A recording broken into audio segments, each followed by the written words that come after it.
Hello everyone, Jasprit here. Welcome to my channel Computer Gyan. Subject is Computer Science and the chapter 4 of 11th class is Operators and Expressions, and today we are going to cover topic of this chapter, that is exercise. We solve exercise today and this is part 3. अगर आप इससे related part 1 और 2 को देखना चाहते हो तो उसका लिंक आपको मेरे डिस्क्रिप्शन बॉक्स में मिल जाएगा.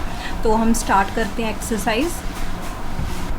तो सबसे पहले हमारे पास आता है फिल इन द ब्लैंक्स. तो पहली है हमारे पास operator of the exponential is.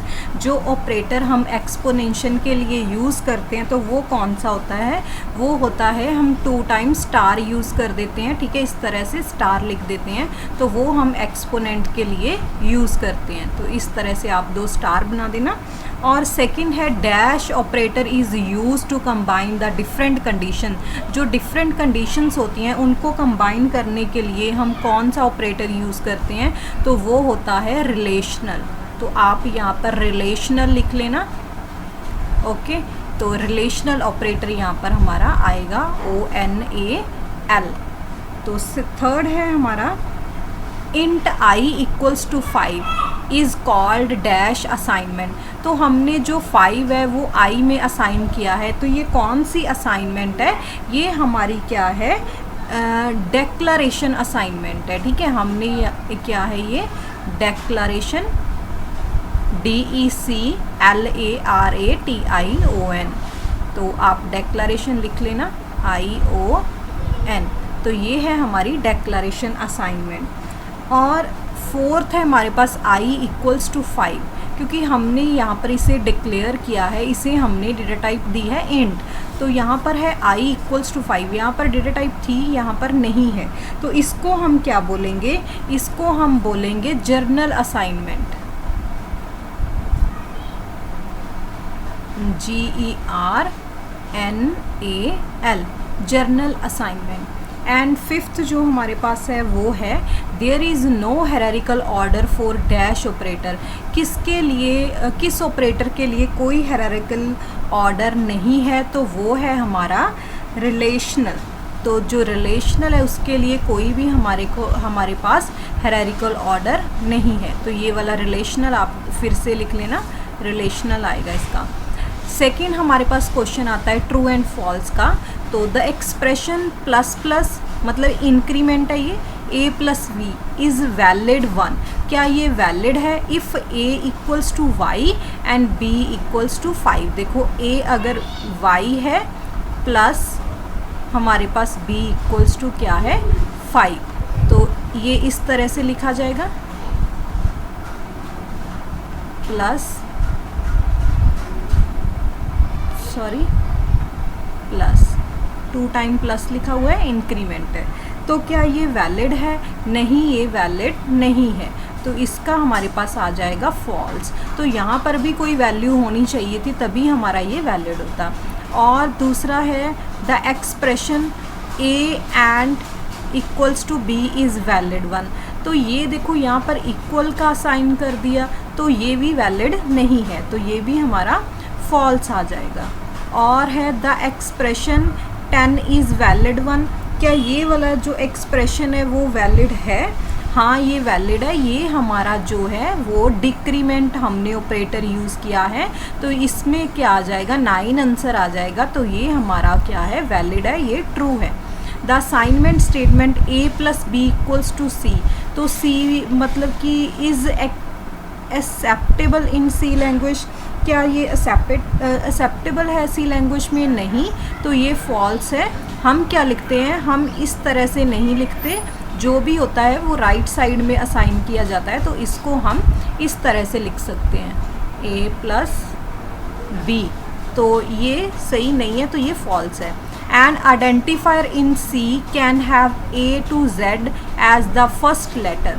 तो जो आइडेंटिफायर होते हैं C में वो A to Z होते हैं. ये बिल्कुल सही है. तो ये हमारा ट्रू है.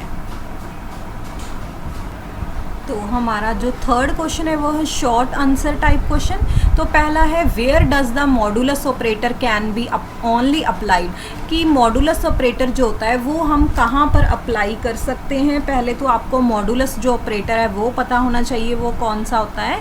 मॉडुलस ऑपरेटर ये होता है, इसके साथ हम क्या करते हैं, पहले तो ये अर्थमेटिक ऑपरेटर है, ठीक है। तो इसमें हम क्या करते हैं, जब हम किसी नंबर को डिवाइड करते हैं, जैसे मान लो हमने मॉडुलस निकालना है 10 मॉडुलस 5, तो इसका मॉडुलस जो आएगा वो क्या आ जाएगा, वो हमारे पास आएगा 0, क्योंकि जो मॉडुलस होता है उसमें हमें रिमाइंडर जो होता है वो एज अ आउटपुट आता है।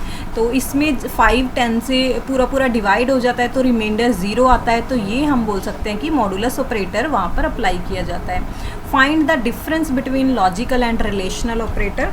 तो जो लॉजिकल और हमारे पास रिलेशनल ऑपरेटर होते हैं उनमें क्या डिफरेंस है, ये वाला क्वेश्चन आप अपने आप देख लेना, जो भी हमने वीडियोस पहले क्रिएट किए हैं उनमें से। तो यूनरी ऑपरेटर क्या होता है, यूनरी ऑपरेटर वो होता है जिसमें हम एक ही ऑपरेंट यूज़ करते हैं, ठीक है, उनको हम यूनरी ऑपरेटर बोलते हैं। वन एग्जांपल, इंक्रीमेंट और डिक्रीमेंट की एग्जांपल देनी है तो वो आप चेक कर लेना वीडियोज़ में।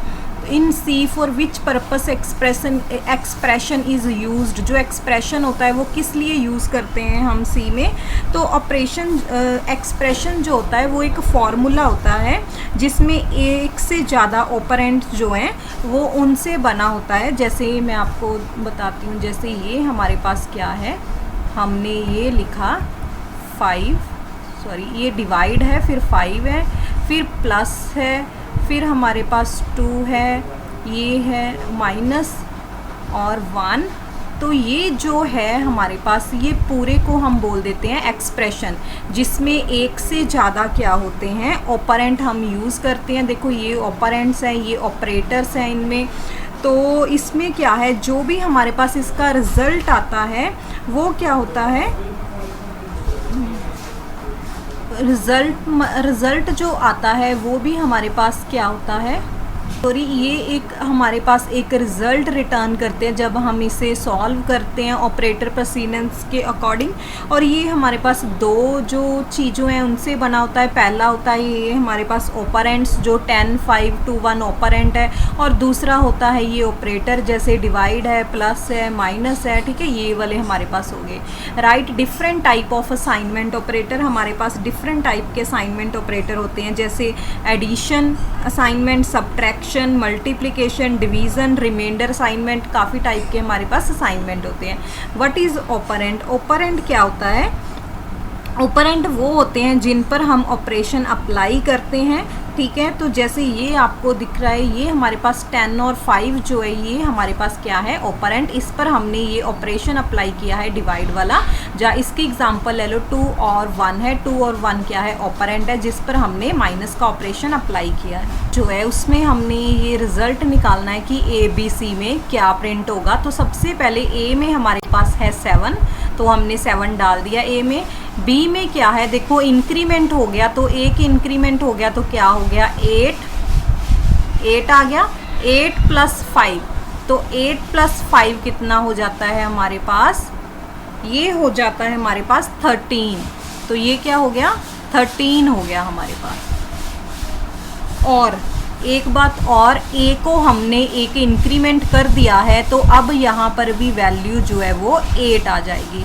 तो B में अब क्या है, B में है 13, उसके बाद देखो B को कर दिया हमने डिक्रीमेंट, यहाँ पर प्लस का सिंबल आएगा, इक्वल नहीं है, तो B को डिक्रीमेंट किया, B में हमारे पास 13 था तो क्या आ गया, यहाँ पर तो B जो है वो 13 को ही पिक करेगा, ठीक है, क्योंकि वो यहाँ पर जो हमारे पास है यहाँ पर डिक्रीमेंट हो जाएगा, यहाँ पर जो है 12 आ जाएगा, बट यहाँ पर 13 को ही पिक करेगा। तो 13 + 10 कितना होगा हमारा, 13 + 10 हो जाएगा हमारे पास 23। तो C में हमारा क्या है 23 है। तो आउटपुट क्या आएगी हमारे पास, A आएगा 8, B आएगा हमारे पास 12 एंड C आएगा 23। तो हमारा आज की ये एक्सरसाइज कंप्लीट होती है। Thanks for. तो अगर आपको कोई भी डाउट है तो आप कमेंट सेशन में मुझे पूछ सकते हो। Thanks for watching. अगर आपको वीडियो पसंद आई है तो आप इसे लाइक और शेयर ज़रूर करें, और अगर आपने मेरे चैनल को सब्सक्राइब नहीं किया तो आप इसे अभी सब्सक्राइब कर लें।